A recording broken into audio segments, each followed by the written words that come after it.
Ken, thank you. If you are making plans for this Memorial Day weekend, you'll want to know what to expect when you pay at the gas pumps. We have Stephanie Milani with AAA here to talk with us about just how prices are doing. So is there any good news, first of all, Stephanie?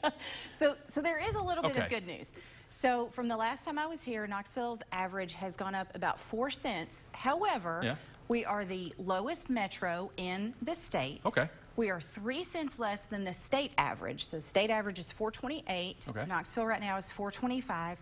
And overnight, so Saturday into this morning, prices in Knoxville and Tennessee fell by half a cent. Fell by half a cent. We're going to stop there on the good news. Stephanie, thanks so much for coming in. You're welcome. I'll see myself out. Thank you. No, we'll take what we can get, I guess, right now. But with the Memorial Day holiday coming up, a lot more demand for gas, a lot more people out on the roadways. You got to think we're not going to get any relief, at least in the near future. Yeah, even if we do see some slight fluctuations, you know, it's really too early to say, oh, this is you know, this overnight decrease of a half a penny. We're starting a trend. It's way too early to say that. Really, the demand is going to be strong throughout the summer. We should not expect to see gas prices falling.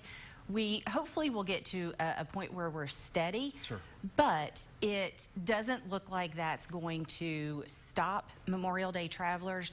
We are looking at record prices, though, for what people are going to pay at the pump over Memorial Day weekend. The last record was set in 2008 when the state average was $3.85.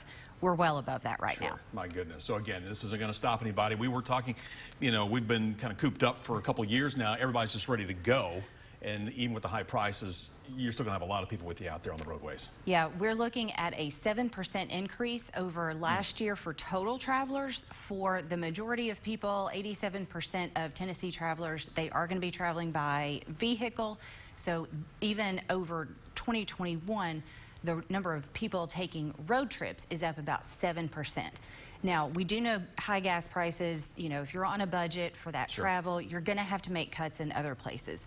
We're expecting people to maybe not travel as far away, maybe to stay in a cheaper hotel or just not spend as much money as they typically would on things like entertainment, dining, and shopping once they do get to their destination. And we were also talking about, as far as the price, we always talk about the war going on in Eastern Europe, but back here at home, you got the switch over to the summer blend. There's more demand than we've seen in the last few years for people out driving.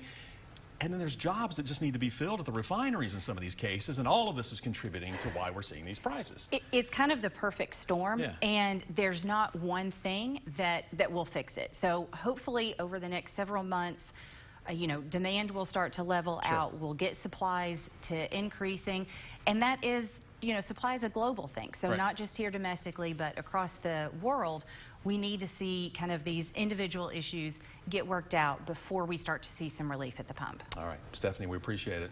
Thanks for having me. All right, Lori, back over to you. Thank